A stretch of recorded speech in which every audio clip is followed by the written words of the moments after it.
Well, James, thank you so much for making the time to connect with me today and share a little bit about your success of your journey with Marketplace. And just really quick, I'm Amy. I'm one of the enterprise account executive here at Tackle and excited to connect with James. James, maybe you can introduce yourself and what you do at Redgate, and then we can go from there. Yeah, sure. Hey, Amy. So obviously really excited to share my story here. But yeah, so I'm Director of Strategic Partnerships and Alliances at Redgate Software. And I've been working here for about 14 years in various roles, but running partnerships for about the last 18 months. And with Redgate, we're a 25-year-old software company. And, basically we help people with the complex challenges of managing databases. So, very much in the kind of modern world that is helping people with observability and modernizing and migrating their workloads as well. That's awesome. So now, where and how did the partnership between Redgate and Tackle started? And maybe you can tell me a little bit about your journey with the cloud marketplace. Sure. So, and I guess I think initially you and I started speaking back in March last year. So, I think it was a very early sort of, I was looking into what's the next big thing we should do in partnerships and, where should I sort of take that direction? And I think we pretty quickly identified we weren't ready for it yet. We had some stuff to do and some steps to go through. But I think one of the interesting things is I discovered my role and, what part I played in this sort of, sort of part of the business. Tackle kept coming up time and time again when I talked to people about, cloud marketplaces and how we get there. So, I think we sort of kept in touch and then, picked it up again in early summer this year. Yep. Yeah. And how has that onboarding experience been with Tackle for you? I know you did so much work. Like you said, in the previous year, we connected, we talked about how to get you guys on the marketplaces, and then you went and you put on the groundwork, and then you haven't stopped, created a lot of momentum, brought a lot of people on your team. Can you share a little bit about your experience from, when you actually started the contract with Tackle and then actually onboarding with us? What has that looked like? Yeah, so I think, again, I think it's interesting that when we started talking back a year ago, you were able to give me a lot of good advice around the things I needed to get in place. And I think that really helped them when we did hit the ground and we were in a position to move forward. I knew already what I needed to do. And I think spending a lot of time talking to different people in the community and, obviously, again, there's some mutual, people like clients of yours and I've been able to talk to over the journey as well, who really helped establish, like, what should I avoid or what's the problems I'm going to come across? Like, what's the biggest challenge going to be for getting approval? And I think that really kind of helped us front load a lot of the work before we even started talking about contracts and actually executing it. But I think actually with the onboarding as well, I think one thing that really stood out to me was, obviously everyone's very security conscious these days.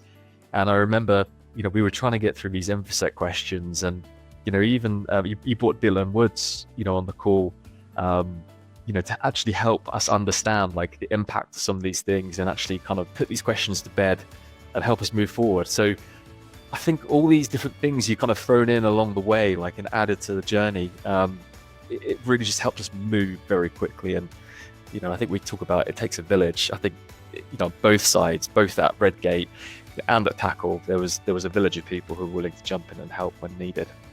Yeah, and you guys got listed for 6 listings all at once at a rapid speed. So kudos to you for all the work that you did. And, obviously we lean in, but at the same time, we couldn't do any of this without your team and you literally coordinated for everybody to be where they're supposed to be. So congratulations on that. Now, on one of the things that stood out to me outside the listing is that we identified quite a bit of pipeline. Can you talk a little bit about the value of Tackle Prospect and how that lead into your co-sell motion that you're having today? Yeah, I mean, so that was a massive game changer for us because I think we all like to think we know, we have almost like sort of a pre-biased opinion of what it's going to look like. Whereas actually having that propensity data was probably the most instrumental thing I had in actually getting a business case together for this. So understanding that like our clients are actively engaged in the cloud marketplaces, and not just our clients, but our key sort of enterprise market. that really kind of gave me sort of hard facts and data to go, this is where the market is, this is how we can help, this is how we can sort of be mutually beneficial to our clients. But also this is why it's worth us putting the effort in. So having that data to start with was incredible. But then even now when we kind of go into co-sell and actually how we're approaching our our entry into the marketplace, because it's still fairly new, having that sort of place to know where to start, it's the low-hanging fruit. It makes a massive difference to our confidence, I guess, in this being the right approach. Yeah, and can you dive a little bit deeper into some of the benefit that you've seen through leveraging the Tackle platform? Or I know that in some point we're gonna be able to automate that even a little bit more with your CRM integration, right? But can you share a little bit about how that is going for your team today and what you're looking to scale up beyond that? Yeah, I guess it's really interesting. I was thinking about this the other day. So obviously we build software for people, and one of the things I've been at Redgate 14 years as a salesperson before even partners, and it's always what do I buy versus what do I build? And there's data out there for people to do this stuff, but I would absolutely not recommend doing it. I think if I had to go out there and do this without the Tackle platform and team, I think it would have killed me, quite honestly. Because you know what you're doing. You've done this so many times before. I mean, you look at the pedigree of the clients that you have already, and the logos that have gone through this process with you. You've got this well-ironed and executed sort of machine that's just there to plug and play. So having something like that to give us the data, not just around propensity, but also to manage all of our multi-cloud private offers in one place, and to manage our co-sell and our deal registrations, it makes it much easier for us to quantify all the stuff as well. So what's the revenue actually coming in from that? Trying to find that in our CRM, just a bit more challenging. Whereas when I can tie it back to the Tackle data as well, it means that I've got all the evidence I need to really kind of drive this business momentum forward. Yeah, that's awesome. And one of the things that we take pride in what we do outside of our platform is our cloud go-to-market strategies as well. What has your experience been like working with the Tackle team, building out your cloud go-to-market and the operational plan to scale cross functions, all teams within Redgate? Again, this is actually something that's really helped my sanity, because how many people can say they've launched a cloud marketplace solution? There's not many people out there. It's a very small world. So having yourself and your team where you're able to say, this is what good looks like, these are the sort of goals, have you thought about it this way? I don't know what I don't know, and I think I'm definitely in this sort of phase of being almost unconsciously competent. I'm getting through it, I'm doing okay, but having the guidance there to say, whoa, don't do that, this is actually what it should look like, and have you thought about this? Again, it's valuable in itself. Even without the platform, that's been really helpful. And I mean, I'm sort of smiling because I'm going through my strategy and planning as well for next year, being at end of Q4, and looking at all this documentation is really helping me build a picture of what are the next steps that are logical.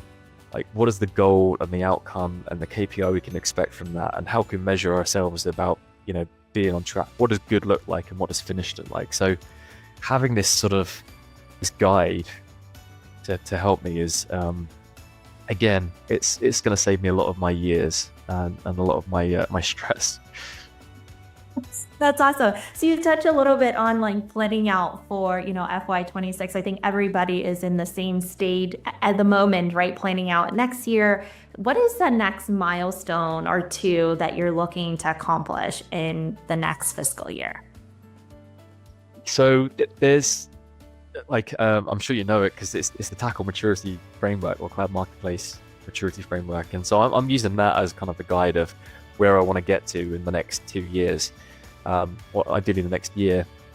And so, at the moment, I think if you think we started in July this year, and we had our first listings by early August, and we had our first sale in mid-August. So one, that's been incredibly quick. We've also managed to, with your help, go through these different stages of the cloud marketplace partner programs as well. So we've risen up a couple of times in both of them.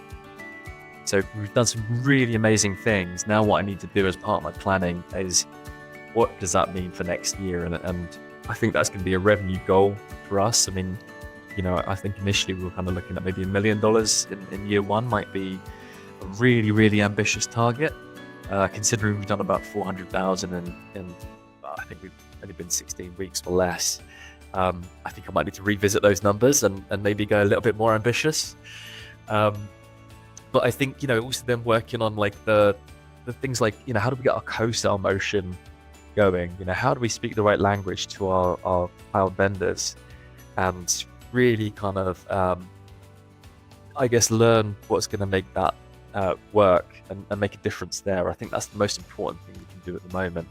Alongside just going from, a direct sales model into a much more sort of cloud-based sales model, and how do we sort of coexist in those two functions, which thankfully is going really well so far. I mean, seeing our salespeople embrace this new motion has been, surprisingly smooth, and I get a lot of comments about it every time I see the teams. They're really excited about this thing. So, the more we do on that, I think that's going to be our goal really for 2025. How do we make this as seamless and as smooth as part of our processes as possible? Yep. Thank you so much for sharing that. You're just, as you're saying, he's sitting here just smiling ear to ear, because you guys are absolutely phenomenal in just how you have laid the foundation, you built out the plan, you went and execute, and you did it so well. Any advice that maybe you can share with new ISV that are late, they're thinking about marketplace, that maybe they can learn from what you have done up to this point, James?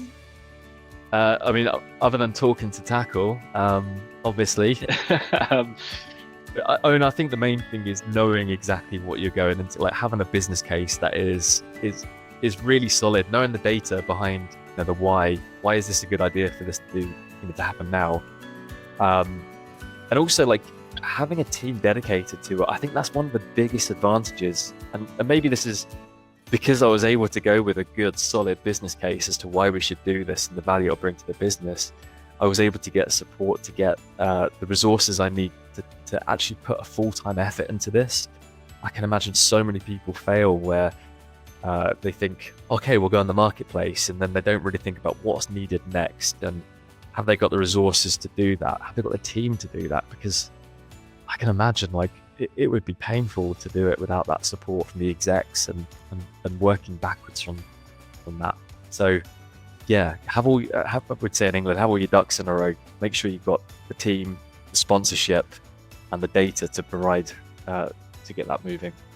Yeah, and I have to, truly my hat's off to you for just how you get the sponsorship internally, how you went to the board, you have all your data, and you were very prepared. So Redgate is very lucky to have you leading the Alliance team and building out this channel. I'm so excited for you guys. I know you guys are going to do an incredible job. I can't wait to see what next year is going to be like, and just having you guys ping me all the time like, we did this, because that's what happened in the last, 5 months or so. So congratulations again, and thank you for your time today.